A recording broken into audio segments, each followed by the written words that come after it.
চট্টগ্রামের অলিতে গলিতে কিছু ভ্যানে করে ছোট মাছ বিক্রি করে। ওইখান থেকে আমি 1 কেজি ছোট মাছ নিয়েছি, যেটাকে পাঁচমিশালি মাছ বলে থাকি আমরা। এই পাঁচমিশালি মাছ দিয়ে কিন্তু আজকে আমি একটা রেসিপি তৈরি করতেছি। সেটা হচ্ছে একটা বেগুন দিব, সাথে টমেটো কাঁচামরিচ দিয়ে রসা কষা করে রান্না করব।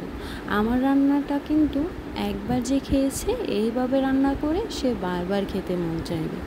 এইভাবে চাইলে আপনারাও রান্না করে খেতে পারেন।